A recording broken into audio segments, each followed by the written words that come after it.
बिस्मिल्लाहिर्रहमानिर्रहीम। नाज़रीन मोहतरम, कुरान करीम अल्लाह तबारक व तआला की अजीम किताब है। ये बरकत वाली किताब है।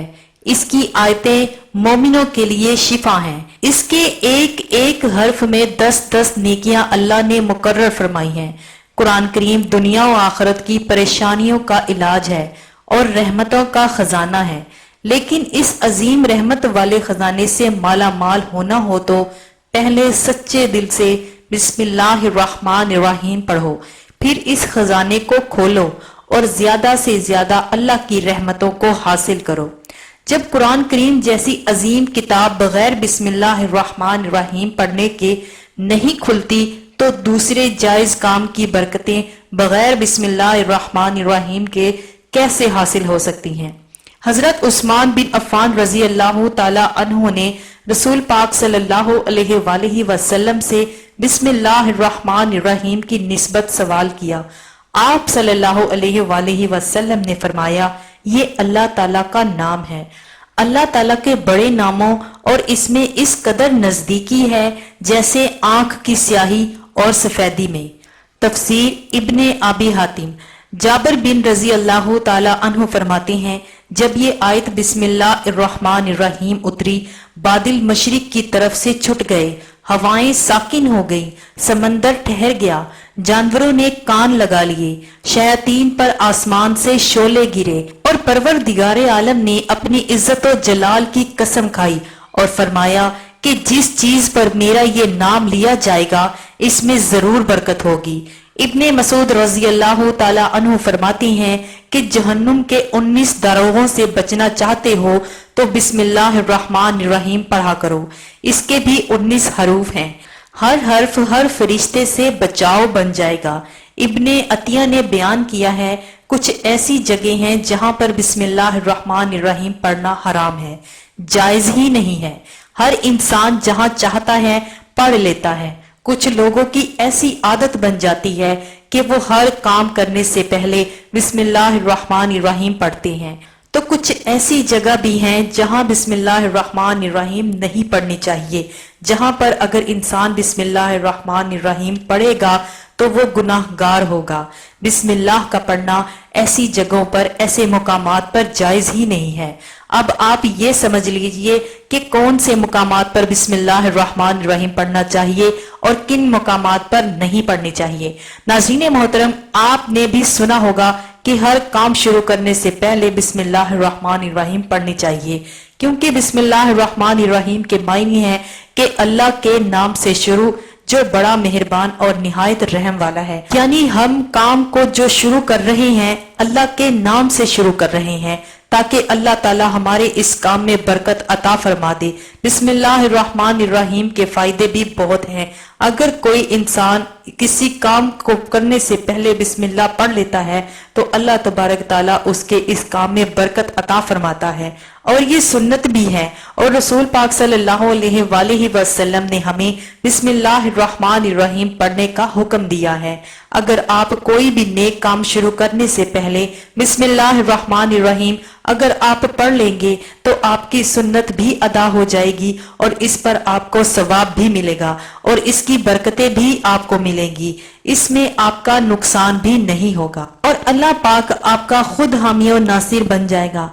आप अपनी मेहनत कीजिए, आप असबाब इख्तियार कीजिए, फिर अल्लाह ताला की जात पर छोड़ दो। हम जब खाना खाते हैं तो बिस्मिल्लाह पढ़ना चाहिए, क्योंकि हमारे हल्क पर एक फरिश्ता बैठा हुआ है।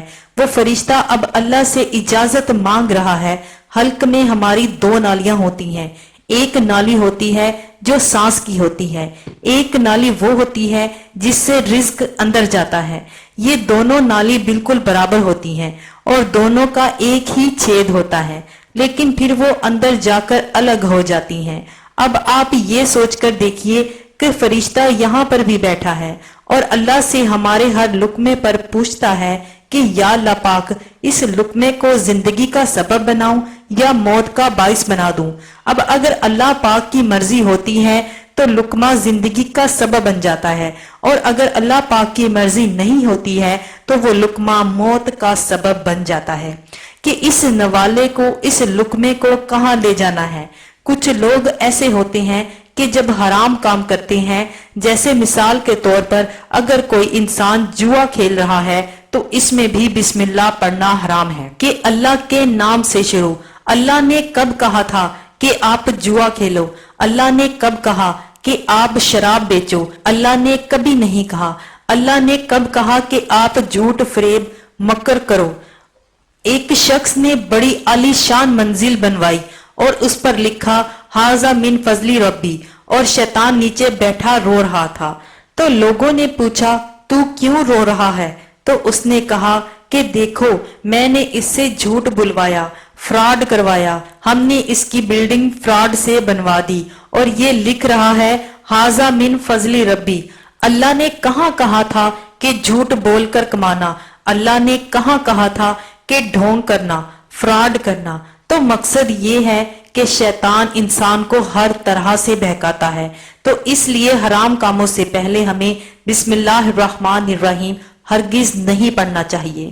ہمیں احتیاط رکھنا چاہیے کہ جب ہم باتھ روم کے اندر داخل ہو چکے ہوں، نہانے سے قبل بسم اللہ نہ پڑھیں۔ باتھ روم سے نکل کر جب کپڑے پہنے تب بسم اللہ الرحمن الرحیم پڑھیں۔ اور کوئی انسان کاروبار کرتا ہے، اب اس نے جھوٹ بولا اور پھر اس کے بعد پیسے لیتے وقت بسم اللہ الرحمن الرحیم پڑھا، تو ایسی جگہوں پر جہاں پر حرام کام کوئی بندہ کرتا ہے تو وہاں پر بسم اللہ الرحمن الرحیم نہیں پڑھنا چاہیے، کیونکہ اللہ تبارک و تعالی نے آپ کو چھوٹ دے رکھی ہے کہ جیسا کرو گے ویسا بھرو گے۔ اللہ سب کو دیکھ رہا ہے کہ کون کیا کر رہا ہے، تو جو کچھ بھی ہم کر رہے ہیں صحیح یا غلط، اس کے بعد پھر لوگ کہتے ہیں کہ یہ اللہ کی مرضی ہے، لیکن یاد رکھنا یہ اللہ کی مرضی نہیں ہے، اللہ کی اجازت ہے۔ اللہ نے آپ کو اجازت دی ہوئی ہے، بس اللہ نے چھوٹ دی ہوئی ہے کہ کر لو دنیا میں جیسا کرنا ہے۔ اللہ ظالم کو ڈھیل دیتا ہے لیکن جب پکڑتا ہے تو چھوڑتا نہیں۔ اللہ کی پکڑ بڑی سخت ہے، تو دنیا میں اللہ نے اجازت دے رکھی ہے، مرضی نہیں ہے کہ آپ کر لو، دیکھیں کتنا کرو گے۔ ایک دن آؤ گے میرے پاس، جب آؤ گے تب ہم فیصلہ کریں گے۔ مالک یوم الدین، انصاف کے دن کا حاکم۔ تو اللہ کی ربوبیت سمجھیے کہ کون سا کام ہمیں کب کرنا چاہیے۔ رسول اللہ صلی اللہ علیہ وآلہ وسلم نے فرمایا، اللہ تعالیٰ فرماتے ہیں میرے ذکر کے لیے وقت نکالو، میں تمہارے کاموں میں برکت عطا کروں گا، ورنہ دنیاوی کاموں کی کثرت تم پر اس قدر مسلط کر دوں گا کہ تمہیں فرصت ہی نہ ہوگی اور سکون سے محروم رہ جاؤ گے۔ جو سنت رسول صلی اللہ علیہ وآلہ وسلم پر ہم عمل کریں گے تو اللہ تعالی ہمیں کامیاب کر دے گا، دنیا اور آخرت میں بھی۔ اللہ پاک ہمیں بہتر عمل کرنے کی توفیق عطا فرمائے اور ہمارا خاتمہ ایمان پر فرمائے، آمین۔